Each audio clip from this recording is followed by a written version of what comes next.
नमस्कार दोस्तों, पीसीएसएम के करंट अफेयर्स के इस यूट्यूब परिवार में आप सभी का बहुत बहुत स्वागत है। आज हम लोग अगस्त माह के सेट नंबर दो को करने वाले हैं, इसलिए वीडियो को अंत तक देखा कीजिएगा। यदि आप लोग चैनल पर नए हैं तो चैनल को सब्सक्राइब करके और बेल आइकन को प्रेस कर लीजिएगा और हो सके तो वीडियो को शेयर कर दीजिएगा। इसके साथ ही अगर आपको पीडीएफ चाहिए तो thenewsites.com से आप पीडीएफ डाउनलोड कर सकते हैं, वहाँ से आपको पीडीएफ फ्री में उपलब्ध हो जाएंगे। तो चलिए आज सेट नंबर 2 के पहले प्रश्न को कर लेते हैं। पहले प्रश्न देखते हैं।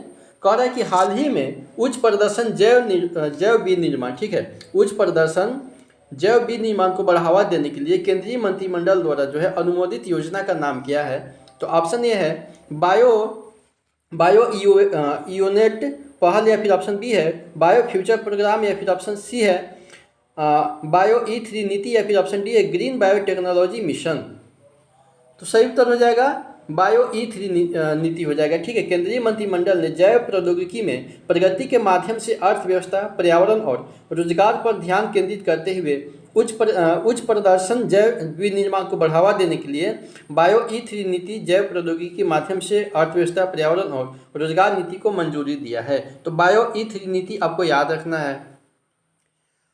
अगला प्रश्न है कि हाल ही में प्रधानमंत्री नरेंद्र मोदी की अध्यक्षता में केंद्रीय मंत्रिमंडल द्वारा अनुमोदित कौन सी योजना विज्ञान और प्रौद्योगिकी विभाग के तहत जो है 3 प्रमुख पहलों को एकीकृत करती है? तो ऑप्शन ए है भारत विज्ञान विजन, या फिर भविष्य के भारत के लिए विज्ञान, या फिर विज्ञान धारा, या फिर ऑप्शन डी है राष्ट्रीय नवाचार अभियान।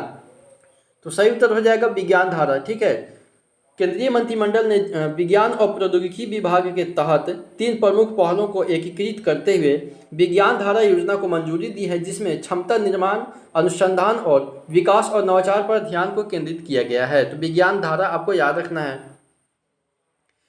नेक्स्ट प्रश्न है कि हाल ही में 24 अगस्त 2024 को स्पेस जोन इंडिया द्वारा, किसके द्वारा?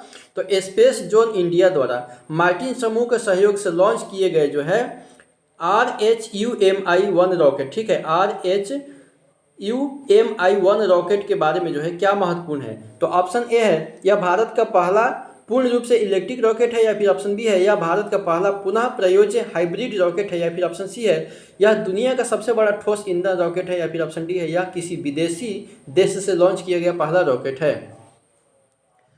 तो सही उत्तर क्या हो जाएगा? यह भारत का पहला पुनः प्रयोज्य हाइब्रिड रॉकेट हो जाएगा। ठीक है, जिसको हाल ही में 24 अगस्त 2024 को जो है स्पेस जोन इंडिया द्वारा मार्टिन समूह के सहयोग से जो है लॉन्च किया गया है। ठीक है, RHUMI-1 रॉकेट है। ठीक है, यह भारत का पहला पुनः प्रयोज्य हाइब्रिड रॉकेट है, यह आपको याद रखना है। अगला प्रश्न है, हाल ही में अगस्त 2024 में जो है लोक जनशक्ति पार्टी, रामविलास इनके अध्यक्ष थे, इनके अध्यक्ष के रूप में फिर से किसे चुना गया है? ठीक है, लोक जनशक्ति पार्टी के अध्यक्ष के रूप में फिर से किसे चुना गया है? तो ऑप्शन ए है रामविलास पासवान को, या फिर ऑप्शन बी है पशुपति कुमार पारस, या फिर ऑप्शन सी है चिराग पासवान, या फिर ऑप्शन डी है तेजस्वी यादव को। तो सही उत्तर क्या हो जाएंगे? चिराग पासवान हो जाएंगे। ठीक है, चिराग पासवान आपको याद रखना है। अगला प्रश्न है कि हाल ही में किस राज्य अकादमी के अध्यक्ष रंजीत बाल कृष्णन ने अगस्त 2024 में इस्तीफा दे दिया है? तो ऑप्शन ए है तमिलनाडु राज्य फिल्म अकादमी से, या फिर ऑप्शन बी है महाराष्ट्र राज्य फिल्म अकादमी, या फिर ऑप्शन सी है केरल राज्य फिल्म अकादमी, या फिर ऑप्शन डी है कर्नाटक राज्य फिल्म अकादमी से। तो सही उत्तर क्या हो जाएंगे? हमारी केरल राज्य फिल्म अकादमी हो जाएगी। ठीक है, रंजीत बाल कृष्णन ने केरल राज्य फिल्म अकादमी के अध्यक्ष पद से इस्तीफा दे दिया है, जो केरल राज्य में फिल्म संस्कृति और सिनेमा को बढ़ावा देने के लिए जिम्मेदार एक संगठन है। ठीक है, तो केरल राज्य फिल्म अकादमी से इन्होंने इनके अध्यक्ष पद से इस्तीफा दे दिया है। नाम क्या है इनका? तो रंजीत बाल कृष्णन नाम है, ये आपको याद रखना है, केरल फिल्म से। अगला प्रश्न है कि हाल ही में अनुसूचित जाति या अनुसूचित जनजाति यानी कि SC/ST के प्रगति अपमान के संबंध में जो है 24 अगस्त 2024 को भारत के सर्वोच्च न्यायालय का क्या फैसला आया था? तो ST/SC के संबंध में अभी हाल ही में सुप्रीम कोर्ट के द्वारा एक फैसला दिया गया है। तो फैसला क्या है? ऑप्शन ए है कोई भी अपमान संदर्भ की परवाह किए बिना ST/SC अधिनियम के तहत दंडनीय है, या फिर ऑप्शन बी है जाति के नाम पर स्पष्ट उल्लेख न करने वाले अपमान SC/ST अधिनियम के तहत अपराध के रूप में योग्य नहीं है, या फिर ऑप्शन सी है मौखिक अपमान केवल तभी दंडनीय है जब वे सार्वजनिक स्थलों पर होते हैं, या फिर ऑप्शन डी है जाति आधारित अपमान को दंडनीय होने के लिए इरादे के सबूत की आवश्यकता होती है। तो सही उत्तर क्या हो जाएगा हमारा? सही उत्तर बी हो जाएगा, जाति के नाम का स्पष्ट उल्लेख ना करने वाले अपमान SC/ST अधिनियम के तहत अपराध के रूप में योग्य नहीं है। ठीक है, तो सुप्रीम कोर्ट का भी हाल ही में फैसला आया है कि यदि अनुसूचित जाति या अनुसूचित जनजाति के सदस्य का अपमान स्पष्ट रूप से उनकी जाति का नाम नहीं बताता है, ठीक है, तो यह जो SC/ST अत्याचार निवारण अधिनियम 1989 के तहत अपराध के रूप में योग्य नहीं होगा। ठीक है, ये अभी हाल ही में सुप्रीम कोर्ट का फैसला आया है, ये आपको थोड़ा सा ध्यान रखना है। अगला प्रश्न कि हाल ही में प्रधानमंत्री नरेंद्र मोदी की अध्यक्षता में जो है केंद्रीय मंत्रिमंडल ने पेंशन से संबंधित किस प्रमुख निर्णय को मंजूरी दिया है? तो ऑप्शन ये है, एक नई निजी क्षेत्र की पेंशन योजना की शुरुआत, या फिर ऑप्शन बी है एकीकृत पेंशन योजना UPS की शुरुआत, या फिर ऑप्शन सी है न्यूनतम पेंशन सीमा में वृद्धि, या ऑप्शन डी है असंगठित श्रमिकों के लिए पेंशन योजना की शुरुआत। तो सही उत्तर क्या हो जाएगा हमारा, एकीकृत पेंशन योजना की शुरुआत यानी कि UPS की शुरुआत हो जाएगी। ठीक है, अभी हाल ही में जो है प्रधानमंत्री नरेंद्र मोदी की अध्यक्षता में केंद्रीय मंत्रिमंडल ने एकीकृत पेंशन योजना यानी कि UPS को मंजूरी दिया है अभी हाल ही में। अगला प्रश्न है कि हाल ही में 24 अगस्त को भारतीय अंतर्राष्ट्रीय MSME स्टार्टअप प्रदर्शनी और सम्मेलन कहाँ आयोजन किया गया? ठीक है, अभी हाल ही में जो है 24 अगस्त को भारतीय अंतर्राष्ट्रीय MSME स्टार्टअप प्रदर्शनी का इसका सम्मेलन कहाँ पे आयोजन किया गया था? ऑप्शन ए है मुंबई, कोलकाता, दिल्ली या फिर बेंगलोर में। तो सही उत्तर क्या हो जाएगा, दिल्ली हो जाएगा। ठीक है, दिल्ली आपको याद रखना है। अगला प्रश्न है कि हाल ही में भारत सिंगापुर मंत्री स्तरीय गोलमेज सम्मेलन के पहले दौर की मेजबानी किस भारतीय शहर के द्वारा किया गया है? तो ऑप्शन ए है मुंबई, चेन्नई, नई दिल्ली या फिर हैदराबाद के द्वारा। तो सही उत्तर क्या हो जाएगा हमारा, सही उत्तर हो जाएगा नई दिल्ली। ठीक है, तो भारत सिंगापुर मंत्री स्तरीय गोलमेज सम्मेलन का पहला दौर जो है नई दिल्ली में आयोजन किया गया था, तो नई दिल्ली आपको याद रखना है। अगला प्रश्न है कि हाल ही में छत्तीसगढ़ के रायपुर में जो है वामपंथी उग्रवाद पर जो समीक्षा बैठक की अध्यक्षता किसके द्वारा किया गया है? तो ऑप्शन ए है नरेंद्र मोदी या फिर अमित शाह, राजनाथ सिंह या फिर नितिन गडकरी के द्वारा। तो सही उत्तर क्या हो जाएंगे हमारे, अमित शाह जी के द्वारा हो जाएंगे। ठीक है, अभी हाल ही में केंद्रीय गृह और सहकारिता मंत्री अमित शाह जी के द्वारा जो है छत्तीसगढ़ के रायपुर में वामपंथी उग्रवाद पर समीक्षा बैठक की अध्यक्षता किया गया है, तो ये आपको याद रखना है। अगला प्रश्न है कि हाल ही में एकीकृत पेंशन योजना को मंजूरी देने वाली बैठक की अध्यक्षता किसके द्वारा किया गया है? तो ऑप्शन ए है Amit Shah, option B Piyush Goyal, option C Narendra Modi या फिर ऑप्शन डी है निर्मला सीतारमन। तो सही उत्तर क्या हो जाएंगे हमारे, नरेंद्र मोदी जी हो जाएंगे। ठीक है, अभी हाल ही में जो है भारत के प्रधानमंत्री नरेंद्र मोदी जी के द्वारा एकीकृत पेंशन योजना को मंजूरी देने वाली बैठक की अध्यक्षता किया गया है। ठीक है, UPS को, ये आपको याद रखना है। अगला प्रश्न कि हाल ही में कौन सा राज्य भारत में एकीकृत पेंशन योजना UPS को मंजूरी देने वाला पहला राज्य बन गया है? ठीक है, तो UPS को मंजूरी देने वाला पहला राज्य कौन बना है? ऑप्शन ए है गुजरात, केरल, महाराष्ट्र या फिर तमिलनाडु। तो सही उत्तर क्या हो जाएंगे हमारे, महाराष्ट्र हो जाएंगे। ठीक है, 25 अगस्त को कैबिनेट की बैठक के बाद महाराष्ट्र जो है भारत में एकीकृत पेंशन योजना UPS को मंजूरी देने वाला पहला राज्य बन गया है, तो महाराष्ट्र आपको याद रखना है। अगला प्रश्न है कि हाल ही में भारत के किस केंद्र शासित प्रदेश में जो है 26 अगस्त को घोषित 5 नए जिलों का निर्माण होगा? ठीक है, अभी हाल ही में जो है 26 अगस्त को घोषित किया गया है, तो किस केंद्र शासित प्रदेश में 5 नए जिलों का निर्माण किया जाएगा? तो ऑप्शन ए है जम्मू और कश्मीर, ऑप्शन बी अंडमान और निकोबार द्वीप समूह, या फिर ऑप्शन सी है लद्दाख, या फिर ऑप्शन डी है पुदुचेरी। तो सही उत्तर क्या हो जाएंगे, लद्दाख हो जाएंगे। ठीक है, अभी हाल ही में 26 अगस्त को केंद्रीय गृह मंत्री जी के द्वारा केंद्र शासित प्रदेश लद्दाख में जो है 5 नए जिलों के निर्माण की घोषणा किए गए हैं। ये नए जिले जो है जास्कर, द्रास, शाम, नुब्रा और चांगथाम होंगे। ठीक है, ये 5 नए जिले कौन होंगे, जास्कर, द्रास, शाम, नुब्रा और चांगथाम, ये आपको याद रखना है।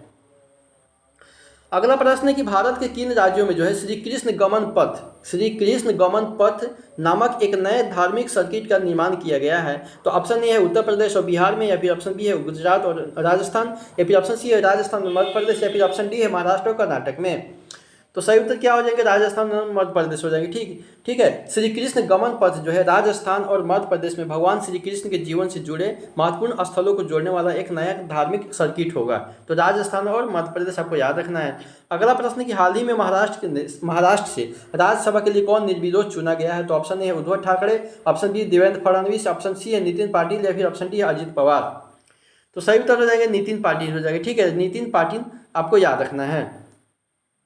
अगला प्रश्न कि हाल ही में जो है कौन सा पूर्व भारतीय क्रिकेटर जो है अंतर्राष्ट्रीय क्रिकेट से संन्यास लेने के बाद जो है लीजेंड्स लीग क्रिकेट में शामिल हुआ है? ठीक है, तो अभी हाल ही में जो भारतीय क्रिकेटर है, पूर्व भारतीय क्रिकेटर अंतर्राष्ट्रीय क्रिकेट से संन्यास लेने के बाद लीजेंड्स लीग क्रिकेट में शामिल हुआ। Option A Virender Sehwag, option B Rahul Dravid, option C Shikhar Dhawan, या फिर ऑप्शन डी है गौतम गंभीर।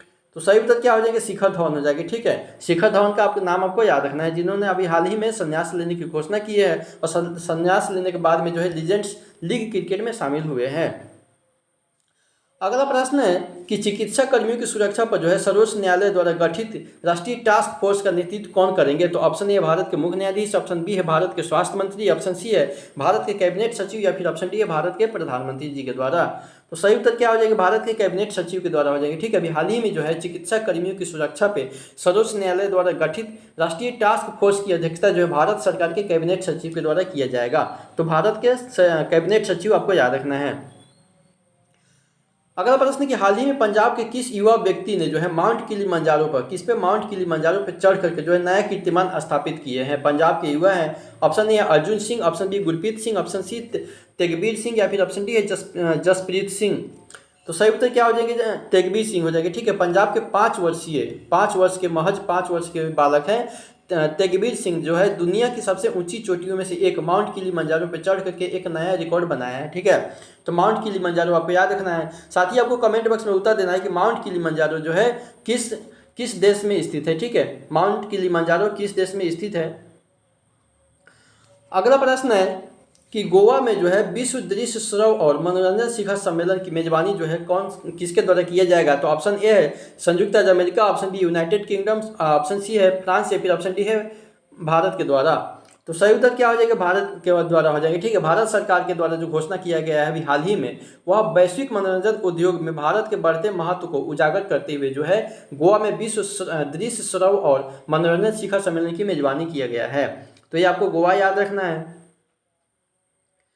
अगला प्रश्न है कि हाल ही में प्रधानमंत्री नरेंद्र मोदी जो है किस राज्य में जो है 11 लाख नई लखपति दीदियों को प्रमाण पत्र जो है वितरित किए हैं? ऑप्शन ए उत्तर प्रदेश, गुजरात, महाराष्ट्र, या फिर बिहार में। तो सही उत्तर क्या हो जाएंगे, महाराष्ट्र हो जाएंगे। ठीक है, प्रधानमंत्री नरेंद्र मोदी जो है महाराष्ट्र के जलगांव में 11 लाख नई लखपति दीदियों को प्रमाण पत्र वितरित किए हैं। यह पहल महिलाओं को आर्थिक और सामाजिक रूप से सशक्त बनाने में व्यापक प्रयास का हिस्सा है। ठीक है, तो महाराष्ट्र आपको याद रखना है। अगला प्रश्न है कि भारत में जो है किस राज्य सरकार ने हाल ही में मुख्यमंत्री सुख शिक्षा योजना, ठीक है, मुख्यमंत्री सुख शिक्षा योजना शुरू किया है? Option A Uttarakhand, option B Himachal Pradesh, Madhya Pradesh, या फिर राजस्थान। तो सही उत्तर क्या हो जाएगा, हिमाचल प्रदेश हो जाएगा। ठीक है, अभी हाल ही में जो है हिमाचल प्रदेश राज्य सरकार के द्वारा राज्य के भीतर शिक्षा के बुनियादी ढांचे और गुणवत्ता में जो है सुधार लाने के उद्देश्य से मुख्यमंत्री सुख शिक्षा योजना शुरू किया गया है। तो हिमाचल प्रदेश आपको याद रखना है। अगला प्रश्न कि कौन सा देश आईसीसी महिला T20 विश्व कप 2024 की मेजबानी करेगा? ऑप्शन भारत, ऑस्ट्रेलिया, यूएई, या फिर दक्षिण अफ्रीका। तो सही उत्तर क्या हो जाएगा, यूएई हो जाएगा। ठीक है, संयुक्त अरब अमीरात को जो है 2024 में आईसीसी महिला T20 विश्व कप के लिए मेजबान देश के रूप में चुना गया था, जो इस क्षेत्र में महिला क्रिकेट के लिए एक महत्वपूर्ण घटना है। ठीक है, तो आईसीसी महिला T20 विश्व कप 2024 कौन सा देश मेजबान करेगा? तो यूएई करेगा, ये आपको याद रखना है।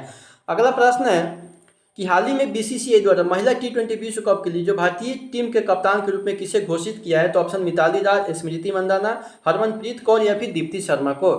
तो सही उत्तर क्या हो जाएंगे हमारे, सही उत्तर हरमनप्रीत कौर हो जाएंगे। ठीक है, हरमनप्रीत कौर को जो भारतीय महिला T20 टीम का कप्तान नियुक्त किया गया है, जिसने भारतीय महिला क्रिकेट में उनकी नेतृत्वकारी भूमिका को प्रदर्शित करेंगे। तो हरमनप्रीत कौर आपको याद रखना है।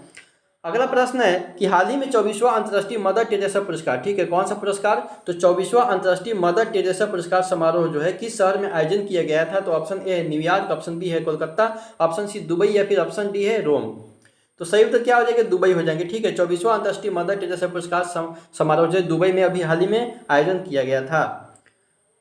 अगला और आज के सेट का अंतिम प्रश्न है कि 7वें अनुभव पुरस्कार 2024 में जो है कौन से भारतीय मंत्री पुरस्कार प्रदान किए हैं और कार्यक्रम के दौरान जो है कुल कितने सम्मान प्रदान किए गए हैं? तो ऑप्शन ए है डॉक्टर हर्षवर्धन 5 अनुभव पुरस्कार और 10 जूरी प्रमाण पत्र, या फिर ऑप्शन बी है डॉक्टर जितेंद्र सिंह 5 अनुभव पुरस्कार और 10 जूरी प्रमाण पत्र, या फिर ऑप्शन सी है पीयूष गोयल 5 अनुभव पुरस्कार और 10 जूरी प्रमाण पत्र, या फिर ऑप्शन डी है राजनाथ सिंह द्वारा 5 अनुभव पुरस्कार और 10 जूरी प्रमाण पत्र। तो सही उत्तर क्या हो जाएंगे हमारे, सही उत्तर हो जाएंगे option B doctor Jitendra Singh 5 Anubhav पुरस्कार और 10 जूरी प्रमाण पत्र हो जाएंगे। ठीक है, राज्य मंत्री डॉक्टर जितेंद्र सिंह द्वारा जो है नई दिल्ली में अनुभव पुरस्कार 2024 प्रदान किए गए कार्यक्रम के दौरान जो है कुल 15 सम्मान प्रदान किए गए हैं। कुल कितने, 15 सम्मान प्रदान किए गए, जिसमें उत्कृष्ट लेखों के लिए 5 अनुभव पुरस्कार और 10 जूरी प्रमाण पत्र शामिल किए गए हैं। तो चलिए इसी के साथ वीडियो आज यहीं पे अंत करते हैं। वीडियो देखने के लिए आप सभी का बहुत बहुत धन्यवाद।